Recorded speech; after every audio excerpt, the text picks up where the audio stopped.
Gazette du Togo, une vision sur l'actualité togolaise et sur le monde. Eh bien, messieurs, dames, bienvenue dans Actu Débat sur la 97.1. Actu Débat de ce jour reçoit pour vous et Rodrigue Aegor. Il dit bonjour. Bonjour, chers confrères. Bonjour à tous les fidèles auditeurs de Radio Métropolis. Bonjour également à l'équipe technique du jour. Rodrigue, vous êtes journaliste actuellement à Canal K, c'est ça? Et vous travaillez également à la Gazette du Togo, .com, c'est ça? Voilà. Rodrigue, l'actualité porte toujours sur les réformes, ces réformes qui sont réclamées depuis 10 ans. Et la commission de réflexion sur les réformes politiques au Togo a rencontré M. Agbeome Kodjo, ancien Premier ministre. Il est président de la formation politique au but, et le jeudi 16 février 2017 en fin de matinée. Et le président de l'OBU, M. Agbeome Gabriel Messan Kodjo, publie sur sa page Facebook ceci. Le président national OBU a rappelé à ses interlocuteurs l'importance de leur mission qui est celle de tous les dangers au cas où, pour faiblesse, il produirait des dispositions clivantes ou qui n'obtiendraient pas le consensus indispensable pour garantir la cohésion nationale et la paix. Il a souhaité que cette mission soit exécutée dans les meilleurs délais afin que ce chapitre des réformes qui traînent depuis des années puisse connaître son épilogue pour renforcer l'architecture constitutionnelle du pays et consolider les droits politiques, économiques, culturels et sociaux des citoyens, indispensables à l'émergence du Togo qui aspire à une société de justice, de paix, et de progrès et de prospérité partagée. Agbeome Kodjo dit également sur sa page Facebook qu'il a recommandé par ailleurs à la commission de prendre en compte l'ensemble des réflexions menées précédemment sur le sujet depuis une décennie, notamment les conclusions de l'atelier de Ashkroun tenu à Lomé du 11 au 15 juin 2016. Voilà, Rodrigue, ce qui a été donc a constitué le contenu de l'objet de la rencontre, a été l'objet bien sûr de la rencontre entre l'ancien Premier ministre Agbeome Kodjo, qui est président de l'OBU, et la délégation de la commission portant sur les réformes. Oui, vous savez, j'appelle ça réponse politique d'un homme politique aux acteurs auxquels on a assigné une mission qui ne devrait pas être. Une mission qui ne devrait pas être. Pour vous, la commission portant sur les réformes oui, ne devrait pas avoir lieu. Ça ne devrait pas naître. Je m'explique. Vous savez, mon pays, le Togo, a compte des années en matière de cette question de réforme constitutionnelle, institutionnelle et électorale. Et chaque fois, vous allez constater que nous allons de dialogue en dialogue, de concertation en concertation, de commission en commission. Alors, c'est un peu comme une personne qui a passé plusieurs semaines ou plusieurs mois sans prendre sa douche, et on lui demande par exemple de prendre la douche. Lui-même il émet le vœu de prendre la douche, d'accord, et puis bon, patati patatra, on essaye quand même de puiser l'eau, on installe bien dans une douche, on l'invite à y prendre pas et dit je vais dormir un peu. Vous comprenez que cette personne n'a nullement envie de prendre sa douche, parce que tout homme sain qui passe des jours sans prendre sa douche, la première, peut-être que l'environnement dans lequel ce dernier se trouvait, il n'y avait pas d'eau. Mais quand on sort de cet environnement et qu'on entre dans un autre environnement où il y a de l'eau, la première envie, même si on a extrêmement faim, je t'assure, c'est d'avoir un bon bain. Quand vous prenez un bon bain, ça vous ouvre les parois et vous permet de digérer. À vous comprendre, vous accusez toujours le pouvoir d'être l'obstacle. On appelle ça roublardise. On appelle ça roublardise. On appelle ça roublardise. Vous savez, il n'y a pas une mission plus difficile que de réveiller quelqu'un qui fait semblant de dormir. C'est ce qu'on dit chez nous. Voilà. Mais vous pouvez aller chercher un bâton. Mais une personne qui dort, vous voulez réveiller cette personne, un seul coup suffit. La personne sursaute et se rappelle tout de suite la mission qui l'attend. C'est un peu comme vous avez un rendez-vous sur 14 heures. Il est 13h30, vous dites, il y a encore 30 minutes, je vais un peu fermer les yeux. Et puis subitement, vous réveillez. La première des choses ou le premier réflexe, c'est un regard sur la montre. Et quand vous constatez que vous êtes en retard, qu'est-ce que vous faites? Vous vous précipitez. On ne sent pas ça dans mon pays. Alors, il y a contradiction. Il y a eu des dialogues qui ont accouché des conclusions. Il y a eu des rencontres exclusives qui ont également accouché de conclusions. Il y a eu le fameux atelier Ashkroun, qui a également accouché des recommandations. Oui, des recommandations qui, pour le premier ministre, l'ancien premier ministre Agdome Kodjo, président de l'OBU, ces recommandations, on doit les mettre, on doit les mettre au compte, bien sûr, de cette commission de réflexion. Comment vous l'appréciez? Non, j'en viens. Je vous dis, tout ça, c'est politique, c'est des paroles politiques. Moi, je suis un leader d'opinion et je fais mon analyse selon mon opinion. Eux, ils sont politiques. Et les politiques, dans leurs analyses, ils visent un objectif. Par où frapper pour tirer gain. Ça, c'est les politiques. D'accord? Moi, je ne suis pas politique. Maintenant, vous allez, en comparant toutes les recommandations et conclusions, vous rendre compte que tout se rejoigne. C'est toujours les mêmes choses, les mêmes conclusions. Prenez les recommandations de la CVJR. Avant d'aller même à la réparation des torts causés aux victimes dans le processus de réconciliation, il faudra quand même que les gens reconnaissent qu'ils ont tort. Et les recommandations, dans les recommandations de la CVJR, il y a quelque part où on demande quand même d'aller demander pardon au peuple togolais. Et que le chef de l'État même fasse son discours. Qui l'a fait? On l'a fait où? Il a fallu qu'on fasse court pour qu'on puisse finalement signer par exemple le livre blanc comme une façon de se décharger d'un fardeau lourd. Vous comprenez? Alors, si tant est que l'envie est d'avancer, je ne pense pas qu'on va arriver encore à une énième commission. Ça relève de ce que nous appelons roublardise. Maintenant, quand on veut avancer, il y a des facteurs qui permettent, par exemple, aux autres partis protagonistes, fussent-ils, de sentir l'envie ou la volonté d'avancer chez l'adversaire. On ne le sent pas. Vous mettez en place une commission qui est censée, par exemple, réfléchir profondément sur les fondamentaux de la République.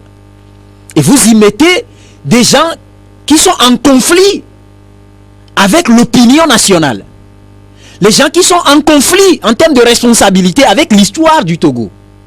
Alors, les gens qui hier ont déclaré par exemple que l'accord politique global est caduc, vous les remettez pour proposer quoi? À qui? La personne là va prêcher pour la chapelle de qui? Point d'interrogation. Et quand vous multipliez ces interrogations-là, cela vous renvoie à comprendre qu'au fait, c'est une façon d'ériger un bâtiment vide. Et il y a un extrait de la déclaration de M. Agdome Kodjo qui est que je trouve intéressant. Et il dit qu'ils ont rappelé, eux, au niveau de l'OBU, ils ont rappelé à leurs interlocuteurs l'importance de leur mission qui est celle de tous les dangers au cas où, par faiblesse, ils produiraient des dispositions clivantes ou qu'ils n'obtiendraient pas le consensus indispensable pour garantir la cohésion nationale et la paix. C'est très important. C'est tout ce que nous cherchons. Et ça, si c'est compris, je dis bien que ce ne sera pas une mission assignée à une commission quelconque. Et si cette commission arrive à faire le miracle, quand en Afrique du Sud on a vécu l'apartheid, au lendemain de l'apartheid, quand la volonté politique a été par exemple de réconcilier et les oppresseurs et les opprimés, ils ont fait combien de commissions? Il y a eu combien de commissions? Ça a pris combien d'années? Nous parlons ici d'action. Nous ne parlons pas... Et en matière d'action dans mon pays, les gens pensent que c'est la création des institutions vides, des institutions qui n'ont pas de charge, ni de compte à rendre au peuple, mais à rendre à quelqu'un. Et ça, c'est différent. Quand il s'agit de rendre compte à quelqu'un, ça ne marche jamais. Parce que vous allez rendre compte à quelqu'un qui vous a positionné. Et écoutez, Eli, celui qui vous a recruté à Métropolis, s'il vous dit faites ci, soit vous n'êtes pas d'accord, vous partez, soit vous êtes d'accord, vous faites comme lui. Et si c'est une douche avec une eau sale, tu vas en sortir aussi contaminé. Et les gouvernants ont le devoir de rendre compte également à celui qui les a nommés et également au peuple. Je vous dis, il faut rendre compte au peuple. Et quand vous prenez la constitution togolaise, le peuple togolais est souverain. C'est le peuple qui détient la souveraineté. Mais aujourd'hui, on a vidé, on a hypothéqué cette souveraineté du peuple qu'on a confié à un individu ou à un groupe d'individus. Et là, ça fait défaut. Ça fait défaut. Sinon, on n'aurait même pas à craindre de la crédibilité de ces personnes cooptées pour animer la vie du Ashkroun. vous doutez de la crédibilité de cette commission et vous pensez que cette commission ne va pas donner grand-chose. On sait que la semaine dernière, le HCRO a invité des experts rwandais pour partager leur expérience de sortie de crise sociale, de réforme institutionnelle et constitutionnelle. C'est aussi beaucoup d'encre et de salive qui coule sur cette invitation. Et si cette initiative de l'institution présidée par Mme Awanana Dabouya est décriée un peu partout, à l'ANC, on dit que la vice-présidente, qui est Madame Maître Isabelle Ameganvi, elle dit: le Rwanda pour nous n'est pas un pays type dans le processus de réforme au Togo, tout simplement parce qu'il a sauté le verrou de la limitation de mandat, ce qui pour nous est très important. Est-ce que la question des réformes institutionnelles et constitutionnelles se résume à la limitation de mandat, Rodrigue? Vous savez, les plaies politiques créées par la sodomisation de la Constitution en 2002 sont assez béantes. Et c'est normal que le peuple togolais braque le regard sur ce point, la limitation de mandat. C'est vrai qu'il n'y a pas que la limitation de mandat. Mais la question, c'est de savoir pourquoi les gens refusent maintenant de limiter le mandat, si tant est que ça ne devrait pas être un point saillant, d'où convergent tous les regards. En France, on a vu par exemple des années, pendant longtemps, la Constitution de 1958 jusqu'à très récemment a été toujours sans limitation du mandat présidentiel. Et a été toujours. Mais il y a un principe. Il y a une tradition quand même. Il y a une tradition. C'est comme vous prenez par exemple les États-Unis. Qu'est-ce qui nous empêche d'avoir cette tradition qui s'impose à nous, même si ce n'est pas écrite? Non, quand vous dites ça c'est offenser la mémoire de tous ces millions de Togolais qui ont entendu l'appel du feu général Gnassingbé Eyadema en 92 pour aller aux urnes et voter favorablement à un pourcentage assez conséquent, pour la Constitution assez significatif, la Constitution de 1992. Les gens qui ont écrit cette Constitution sont des intellectuels. Et ceux qu'on appelle intellectuels aujourd'hui, je ne voudrais pas aller trop loin, mais ne diffèrent pas trop des intellectuels qui ont rédigé la Constitution mère.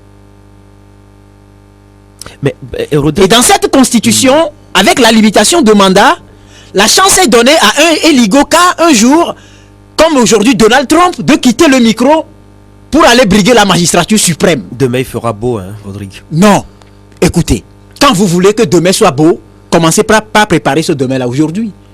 Demain ne va pas tomber du ciel. Vous comprenez? Mais aujourd'hui, avec la Constitution que nous avons, le pourquoi les gens, ou moi Rodrigue, je pense aussi qu'il faille limiter le mandat. Je donne toujours mon exemple personnel. Quand nous étions au cours élémentaire, il y a cet exercice qu'on nous donnait. On vous demande de prendre des bouts de papier, d'écrire ce que vous vouliez devenir après vos études. Et moi, si je me souviens bien, j'avais tellement envie de devenir président de la République. La question est de savoir si aujourd'hui, ça peut être traduit dans les faits. Non, je dis non. Parce que, comme tous les artistes le disent, en Afrique, comme dans mon pays, si on doit connaître le vainqueur avant d'aller à l'élection, c'est ça qu'on appelle le jeu, un jeu pipé d'avance. C'est un peu comme dans l'enfance, le jeu de foot que nous pratiquons.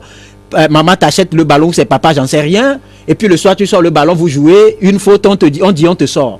Tu prends la balle. Et il n'y a plus match. C'est à ce jeu malheureux que nous assistons aujourd'hui. Et c'est déplorable.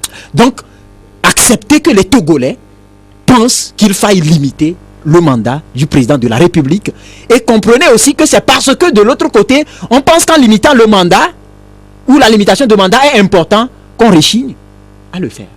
Oui, Rodrigue, ce qui est étonnant, de 1992 à 2002, la Constitution a été toujours limitée. Pourtant, le général président Eyadema Gnassingbé était resté au pouvoir jusqu'à sa mort. Oui. Et ça, je vais prendre mot à mot les griots qui défendaient hier le pouvoir pour vous répondre.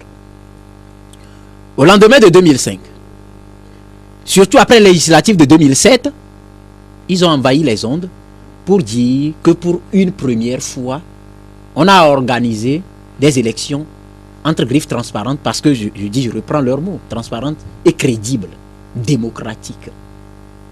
Ce qui voudra dire que c'est des gens qui reconnaissent qu'antérieurement, il n'en a jamais eu, excepté 94, où on a vu là aussi comment ça a fini. On parlait des législatives de 1994. Bien sûr. Alors, dites-moi, de quelle élection crédible, transparente parlez-vous?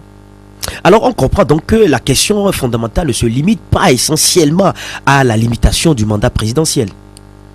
Non, ça ne se limite pas uniquement à ça. C'est pour ça que les gens qui ont libellé la chose le disent clairement.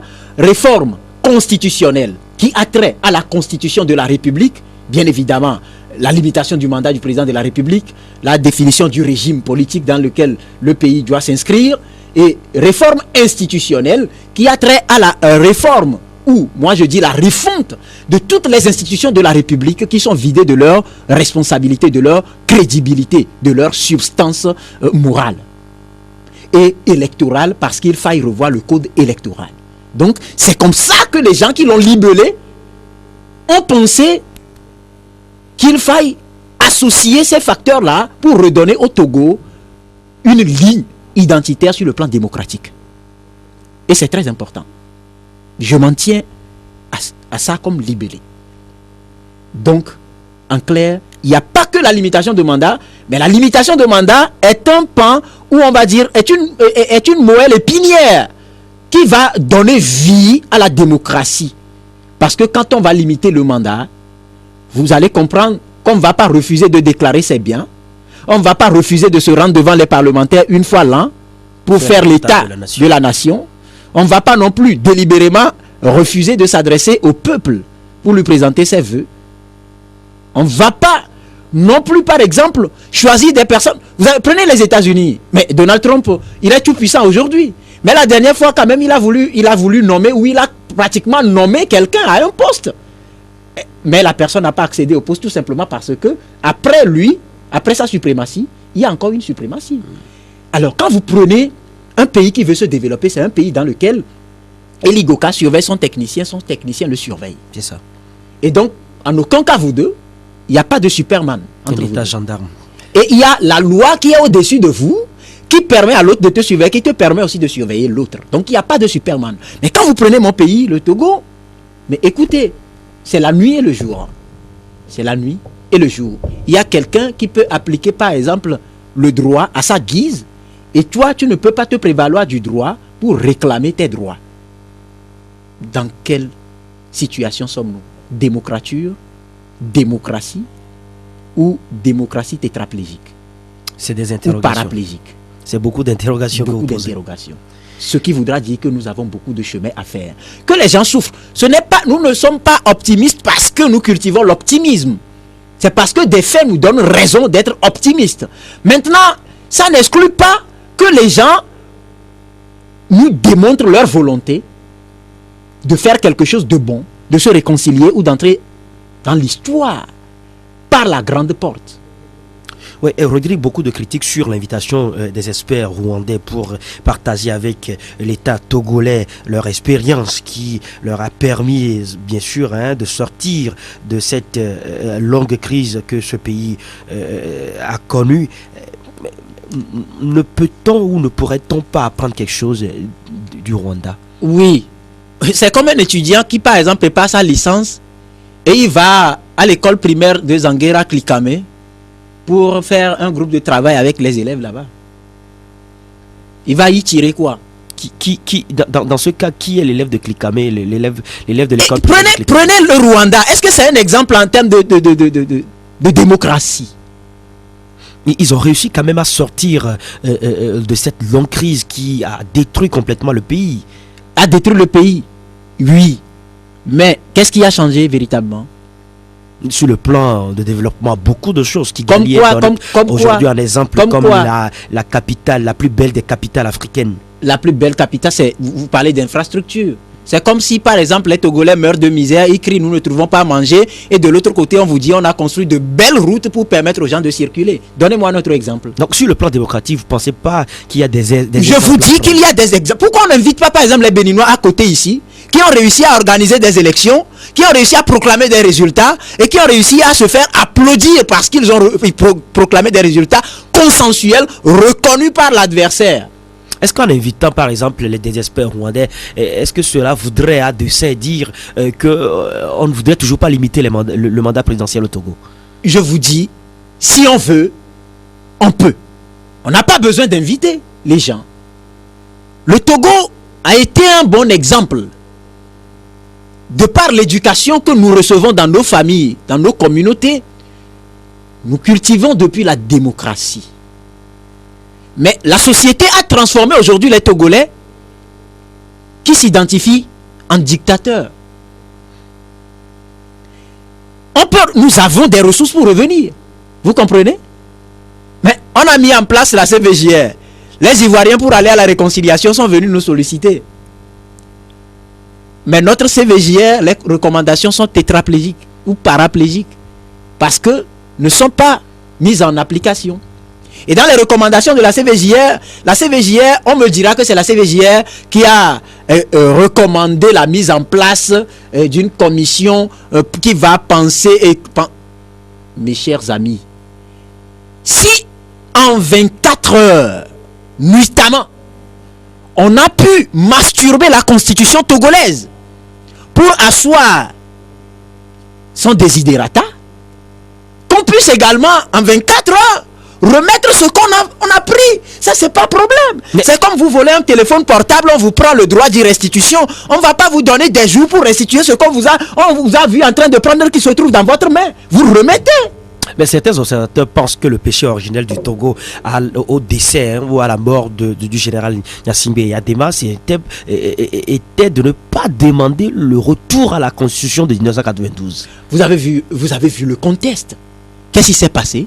Avant même qu'on annonce la mort du président de la République, on avait déjà posé les bases. Le président de l'Assemblée, à qui la Constitution donne le pouvoir de présider aux destinées du pays par intérim, rapidement ferme les frontières, parce que si réellement tant est qu'il faille respecter la Constitution du Togo, on peut certes fermer les frontières. On n'était même pas sous menace pour fermer les frontières. Un président qui décède, je ne sais pas, un Rodrigue qui décède, on va fermer les frontières? Non, c'est parce qu'on avait un plan qu'on exécutait et qu'on sait bien qu'en fermant les frontières terrestres aériennes, on empêchait celui qui devrait arriver, à qui la Constitution donnait le droit de présider aux destinées du pays, en cas de décès du président de la République, de revenir, ce qui donne droit maintenant à l'exécution du plan concocté. Et c'est ce qui a été fait. Parlez-moi du contexte, je vous donne des exemples, sont pleins, c'est palpable. Je n'invente rien. Mais quand vous prenez ce contexte-là, quand les gens disent qu'on a manqué de... Écoutez, c'est comme par exemple un boa qui est en train d'avaler votre enfant et vous avez un bâton à côté, vous dites que non, ça c'est un bâton qui est trop gros. Je vais aller chercher un petit bâton. Quand vous allez trouver l'enfant. Mais le bois, vous allez le trouver. Mais c'était un contexte qui permettait quand même à l'opposition togolaise de réclamer beaucoup de choses. D'autant plus qu'à l'époque, il y avait toute une pression de la communauté internationale. Qu'est-ce que vous appelez pression? Qu'est-ce que vous avez pression? La pression a existé dans un premier temps, où on a vu quand même la forfaiture réparée d'une façon ou d'une autre, où le président Faure Gnassingbé s'est retiré. Après qu'on lui ait fait l'allégeance, il s'est retiré de façon stratégique, je dirais. Alors, mais après, on a rapidement organisé ce que nous tous nous connaissons, soldé par des bains de sang de 500 personnes, 500 Togolais. Ça, c'est selon les rapports de l'ONU. 500 Togolais ont rendu l'âme. Dites-moi, dans quel contexte on va exiger quoi que ce soit? Parce que les réclamations à l'époque étaient de respecter la Constitution, d'accord, en n'autoproclamant pas un fils à la place de son père. C'était la première réclamation. C'était retour à l'ordre constitutionnel. Retour à l'ordre constitutionnel. Et ça, vous parlez de pression internationale. Et vous pensez que le rôle que la CEDEAO et l'Union africaine ont joué en Gambie, ils l'auraient joué au Togo, qu'aujourd'hui on ne parlerait même pas du HCRUN pour aller parler de commission, pour aller parler d'experts, pour aller parler d'intellectuels qui viendraient réfléchir et proposer des tests. Écoutez, c'est parce qu'on n'a pas voulu bien faire les choses qu'aujourd'hui on est là à tourner autour du pot. Donc, quand vous me dites que les gens pensent qu'on a manqué d'exiger le retour à la Constitution de 92, les contextes n'étaient pas favorables à ça. Le contexte togolais à l'époque n'était pas favorable à ça. Vous comprenez? On aurait, au cours de la sortie du Premier ministre d'alors, qui dont je respecte encore les larmes parce qu'il a profondément pleuré. Il a témoigné de l'importance de ce décès-là. C'est quand même un humain qui est décédé. Si. C'est pour ça que je dis je respecte ses larmes. Parce que c'est normal. Une vie qui tombe, c'est très important. Mais il n'est plus revenu pleurer après quand 500 personnes ont perdu la vie. Parce que les gens ont voulu asseoir leur plan. Macabre. Et quand vous interrogez les défenseurs des droits de l'homme au Togo, ils ne vous parleront pas de 500 morts. Je vous dis, on est en train de tourner autour du pot. On ne peut pas réinventer l'histoire parce que les faits sont têtus. S'il faut aujourd'hui réparer les torts, ayons le courage d'avancer. Advienne que pourra. On a vu dans les pays, Mathieu Kérékou, hier dictateur, il est devenu démocrate. Et à sa mort, vous avez vu ce que ça a donné au Bénin. Un héros. Un héros. Vous avez vu Nelson Mandela. Quand il est venu, vous avez vu ce qui... Ça, c'est pour m'adresser un peu à ces pseudo-hommes politiques dites de l'opposition qui en réalité naviguent entre deux eaux ou naviguent en eau trouble. Qu'on peut, si on veut aider ce pays à avancer, on peut aider ce pays à avancer. Ce que nous faisons jusqu'alors n'aide pas le Togo. La politique du ventre. Ce n'est pas moi qui l'ai dit. En 11 années de pouvoir, vous voyez les édifices qui poussent comme des champignons dans toutes les ruelles de la capitale. Mais ça fait une bonne image pour le pays. Oui, une bonne image avec des habitants qui meurent de faim. Avec des habitants qui meurent de faim. Je suis revenu d'un village dans la préfecture de Hao. Je vais vous montrer l'eau potable.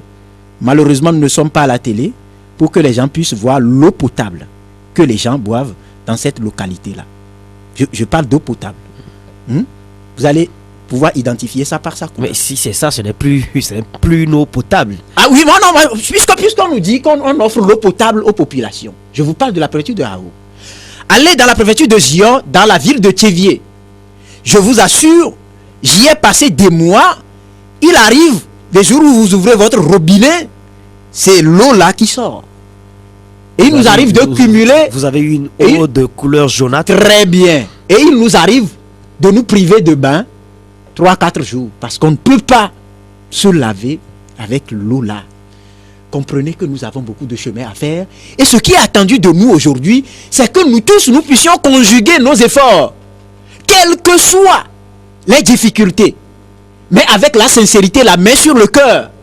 Reconnaissons que nous avons détruit le pays et qu'il faille que nous-mêmes apportions notre pierre. Puisque nous avons détruit le pays, nous avons contribué d'une manière ou d'une autre à détruire ce pays, que nous reconnaissons les torts, que nous puissions apporter notre pierre pour réparer ces torts et reconstruire notre pays. Sans ça, nous n'allons pas avancer. Rodrigue, une autre observation faite par certaines critiques est qu'aujourd'hui, on n'a pas une alternative crédible en face du pouvoir existant. Qu'est-ce que vous appelez alternative crédible en face du pouvoir existant? Et ils considèrent que l'opposition togolaise actuelle est une opposition qui a échoué complètement et sur tous les plans. Ça dépend de ce que les gens mettent dans échec.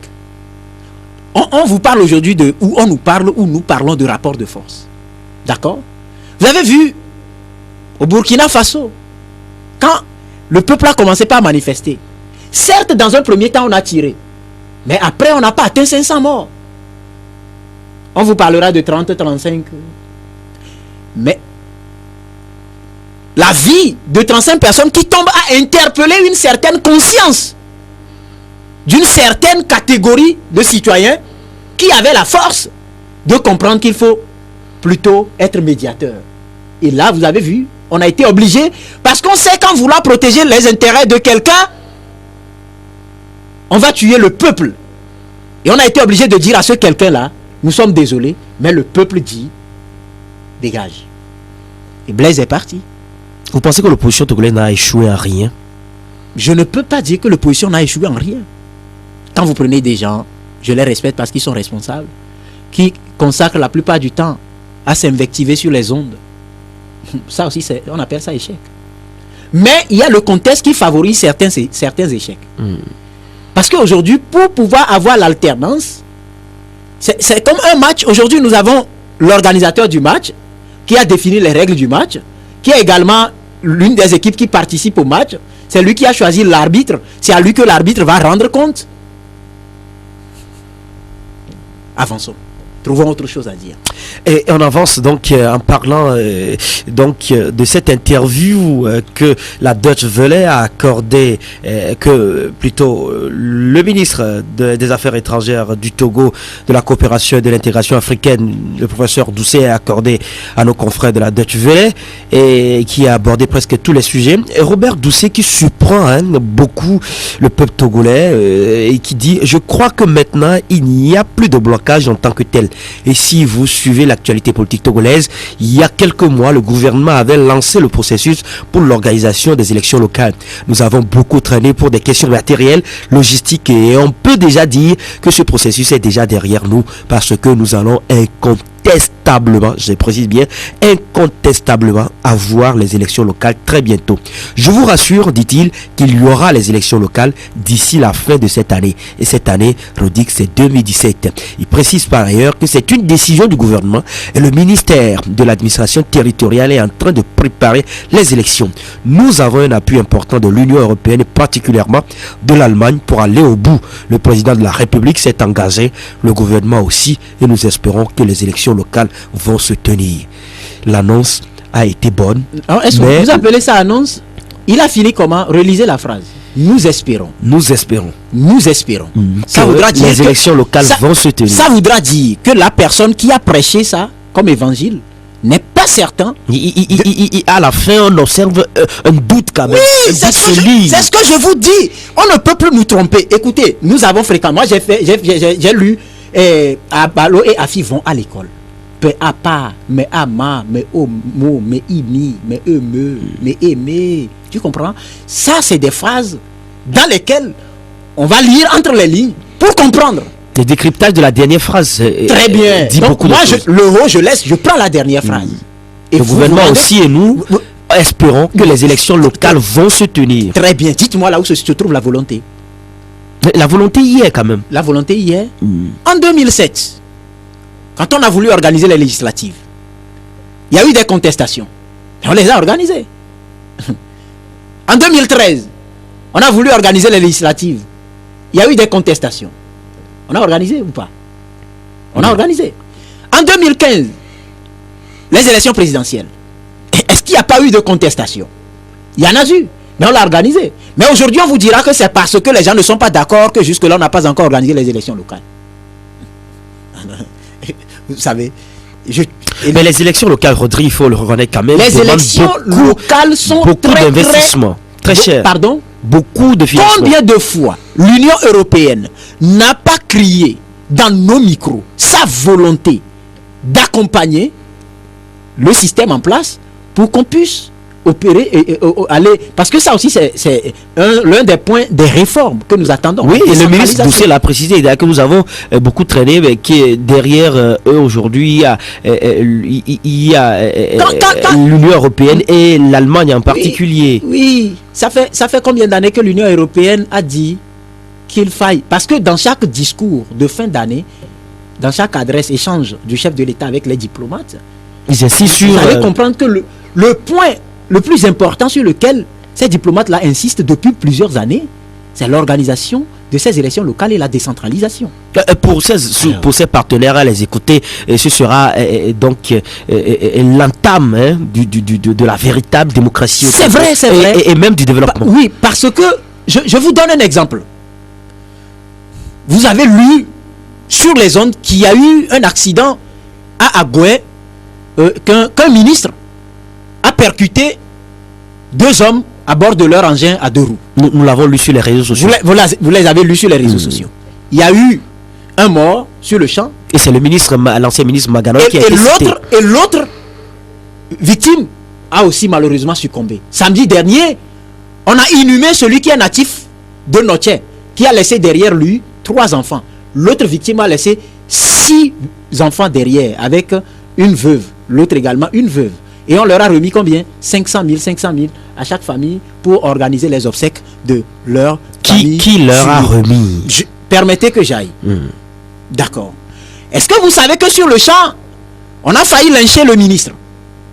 Il était avec une dame, je n'ose pas aller au fond, qui a réussi à s'estimer pour aller alerter par exemple les forces de l'ordre qui sont venues porter main forte pour pouvoir éviter qu'on puisse lyncher le mais vous savez que la vindicte populaire je ne peux pas l'encourager. Je ne peux pas l'encourager. Mais si on respectait le droit, les Togolais n'allaient pas aller à la vindicte populaire.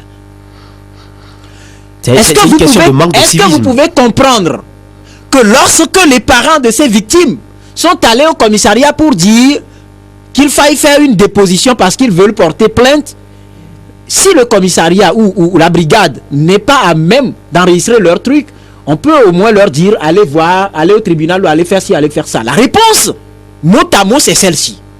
Vous-même, vous savez qui a renversé vos victimes. Qu'est-ce que nous, on peut y faire? Ça voudra dire tout simplement qu'il y a une catégorie de citoyens togolais qui sont au-dessus de la loi, qui peuvent délibérément tuer les gens et payer les obsèques, et patati patata, on s'en sort. Revenons donc à la question de... Non, c'est la réponse. C'est là où je vous dis, nous parlons bien sûr de la décentralisation. La décentralisation obligerait les autorités locales du ressort territorial, quand je parle du lieu où l'accident là a eu lieu, de prendre leurs responsabilités, parce qu'ils auront à la fin de leur mandat à rendre compte à ce peuple, et donc ils sont obligés d'être à ceux qui les ont élus. Très bien, et c'est parce qu'il n'y a pas cette décentralisation, ces élections locales là, que les préfets par exemple peuvent appeler la gendarmerie pour venir mater les élèves dans les coins de rue. On aura une police municipale également qui va bien se comporter, qui sera disciplinée. Et on aura également un peuple ou une communauté qui sera disciplinée, qui va respecter par exemple les couleurs nationales. Hier, quand nous étions encore au cours primaire, mais il est 7 heures, vous-même vous sentez l'envie de maintenir votre calme, de rester positionné pour qu'on puisse monter les couleurs. Mais aujourd'hui, ça ennuie les élèves même dans les établissements scolaires. Si je mens, allez-y. Il est 7 heures, on monte les couleurs. Il y a même des enseignants que vous voyez par exemple qui causent. Il y a un recul notoire même très bien. de la notion de la citoyenneté, des valeurs patriotiques. Et ça, ce n'est pas en décrétant un mois de civisme qu'on va réparer ça. Il y a des torts qu'il faut réparer pour permettre aux Togolais de se réconcilier avec son esprit, son âme et avancer en respect des institutions de la République et des fondamentaux de la République. Et donc on espère que les élections locales seront organisées. On va utiliser l'autre verbe. On espère, oui. C'est ça, donc on espère, on continue d'espérer avec beaucoup de prières. Et Rodrigue, l'autre affaire, c'est LCF Hack. Et à l'issue d'un point de presse animé vendredi dernier devant les locaux de LCF, le personnel du groupe Sud Média a servi une déclaration liminaire qui a surpris plus d'un. Ses employés ne comptent plus sortir dans la rue, mais se disent plutôt confiants quant aux négociations de couloirs entreprises auprès des institutions compétentes de la République pour la réouverture de leur chaîne. Je parle donc d'une grande surprise. Les organisations de la société civile, des responsables bien sûr, ont fait des déclarations condamnant cette déclaration ou condamnant ces propos du personnel du groupe Sud Média. Vous, en tant que journaliste, quand vous appréciez ces propos de nos confrères? Je suis indigné. Indigné? Indigné parce que nous exposons pour défendre les intérêts de nos collègues qui ont trouvé qu'il ne faille pas les aider. Il propose plutôt il propose plutôt maximiser sur les jeux de couloir, sur les discussions de couloir, les négociations bien sûr. Vous savez la situation dans laquelle il se trouve? C'est la situation par exemple d'un homme qui se noie. Vous savez comment il se bat? Il envoie seulement ses bras. Peu importe ce qu'il va attraper. Même si c'est un serpent qu'on lui tend, il va l'attraper. L'essentiel pour lui, c'est qu'il puisse sortir. Vivant. C'est juste qu'il puisse sauver sa vie. Si eux, ils pensent que les négociations de couloir vont permettre la réouverture des deux chaînes, ils ne peuvent en aucun cas empêcher les autres qui sont des auditeurs, qui sont des téléspectateurs, de se faire entendre pour signifier aussi leur indignation et peut-être aussi amener une certaine catégorie de personnes à prendre conscience de la gravité de cette décision qui est d'abord ce que j'appelle imposture pour rétablir le droit. Je ne serai, je l'ai pris comme une insulte à l'endroit de ces personnes qui se mobilisent. C'est en cela que je salue la sortie de M. Luc Abaki, qui est le directeur général de Gros Sud qui a Média, pris de la hauteur. Mais c'est quand même étonnant que dans la même administration, on ait deux versions. Non, moi ça ne m'étonne pas. J'en sais quelque chose. Ah bon. Et mon ami qui est là peut certifier. Quand vous êtes responsable, ici par exemple, quand on va parler du personnel qui va sortir, ce n'est pas le directeur qui, même si de façon tactique, on compte le directeur dans le personnel, le directeur est plus rattaché à l'administration que le personnel. Et dans ce cas, le personnel a sa voix et lui, il a aussi la sienne. Mais il aurait été souhaitable qu'il y ait concertation pour que ce que j'appelle bévue là ne soit pas commise. Rodrigue, l'approche négociationnelle dans cette affaire serait-elle la meilleure solution?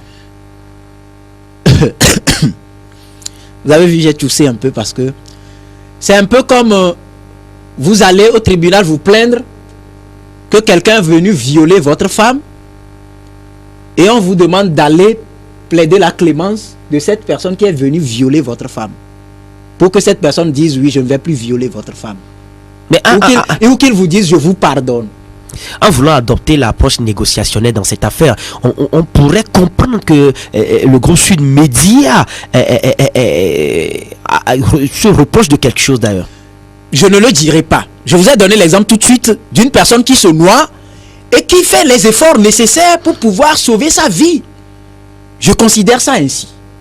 Mais quand nous, on s'en tient, j'étais avec vous dans ce studio où j'avais parlé d'une certaine réalité. Je prends la Constitution de la République qui parle clairement des attributions de la HAC. Si tant est qu'il n'y a pas une envie personnelle, par exemple, de règlement de compte, pourquoi est-ce qu'il faille brûler les étapes? Parce que la HAC ne peut pas se lever pour fermer une chaîne. La HAC ne peut pas. Mais la HAC peut s'adresser à qui de droit? Parce que l'attribution de fréquences, ce n'est pas à la HAC qui attribue les fréquences. Et la procédure, elle est claire. Donc aujourd'hui, nous sommes dans une procédure viciée. Et dans un pays qui se respecte, quand une procédure est viciée, mais ça annule tout.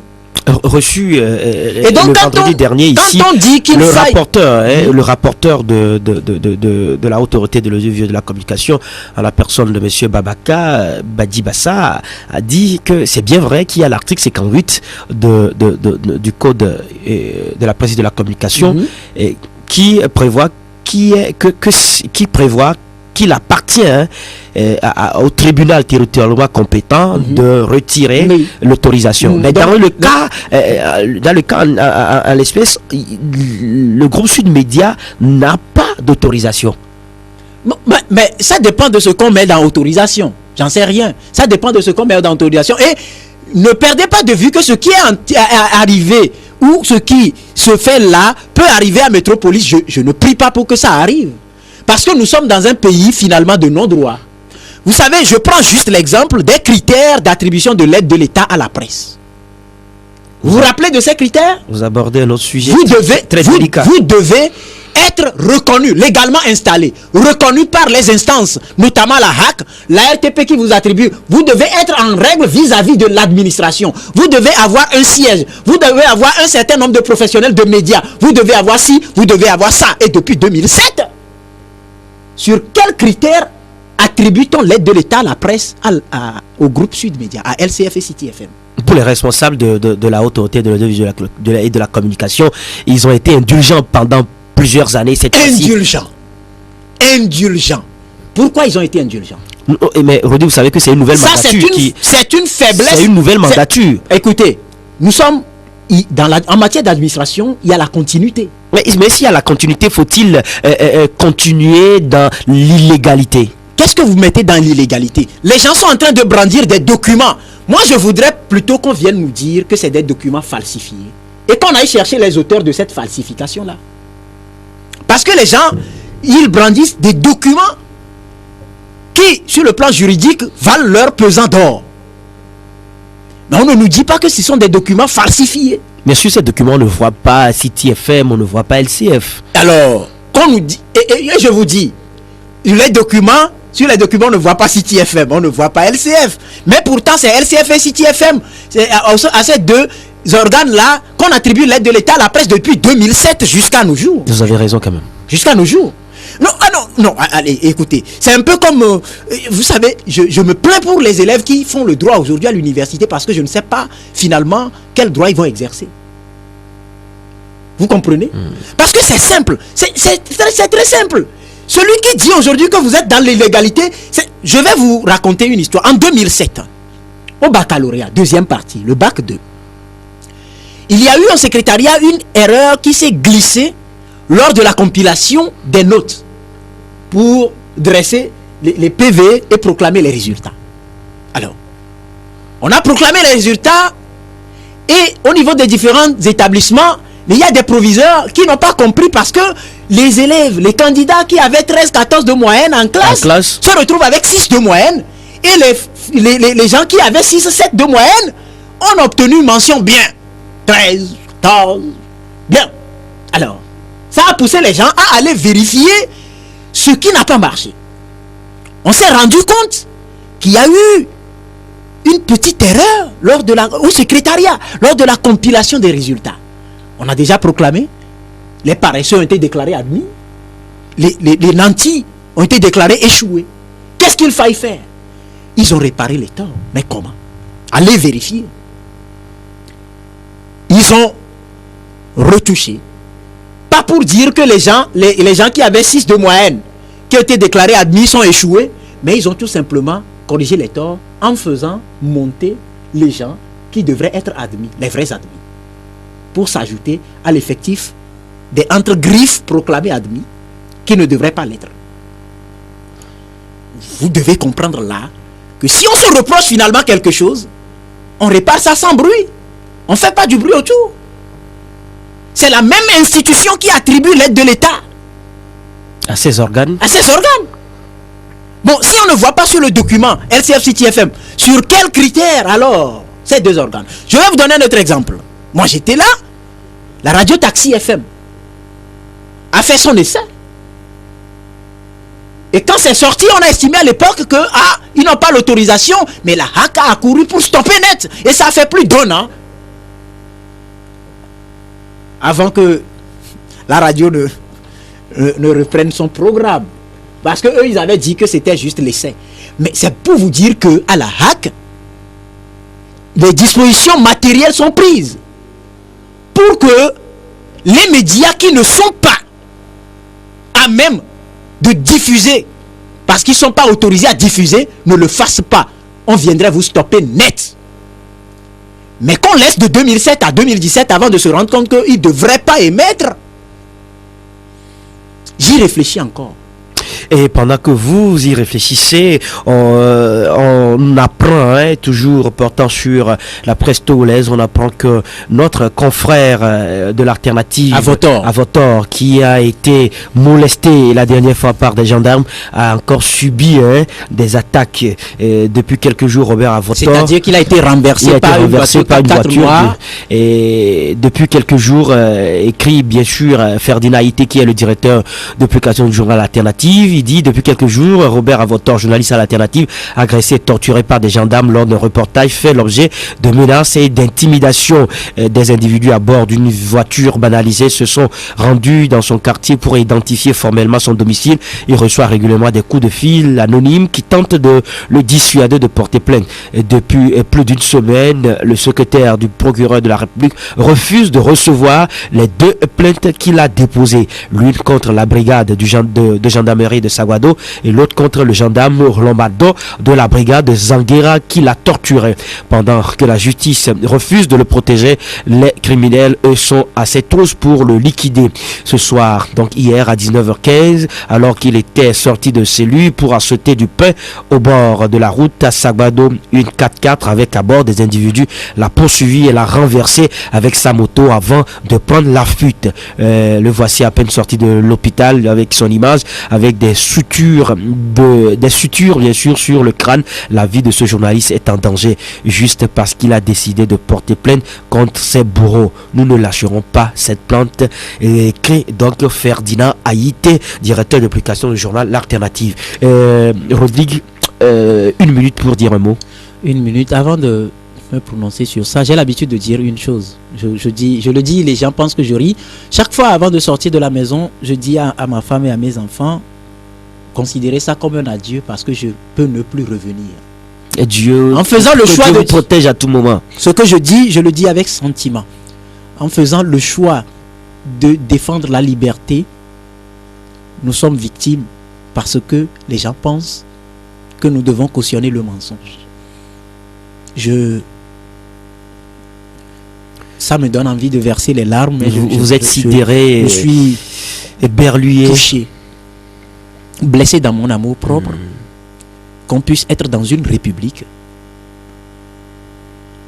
jungle, une république jungle, où les plus forts font la loi.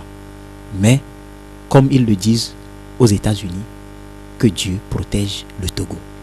On peut retourner lire un peu Machiavel de Nicolas, et très intéressant. Et nous souhaitons prompte guérison à notre confrère Avotor, et que Dieu protège lui et toute sa famille. Merci à vous tous, et surtout merci à vous Rodrigue Ahego d'avoir accepté débattre avec nous ici au studio Zalène de la Super Radio Métropolis Lomé. C'est avec la volonté, même si les gens pensent que leurs menaces peuvent nous stopper, nous continuons. Même si la mort nous prend, il y aura au moins 1000 Rodrigue qui vont naître pour prendre la relève. Merci, c'est votre opinion et c'est votre prière. Merci à tous ceux qui nous ont suivis ici à Lomé partout ailleurs. Merci à Rapid Degboya pour l'assistance technique, à toute l'équipe de la rédaction. Au micro, c'est bien moi, Eli Klimgoka Dokano. Au revoir et prenez très bien soin de vous. La vie est une chance, mieux une grâce. La Gazette du Togo, une vision sur l'actualité togolaise et sur le monde. Rejoignez-nous sur le www.lagazettedutogo.com ou sur nos comptes Facebook, Twitter et YouTube. Pour tout contact, écrivez à contact@lagazettedutogo.com ou appelez le 92 80 88 53. La Gazette du Togo, c'est l'information en continu.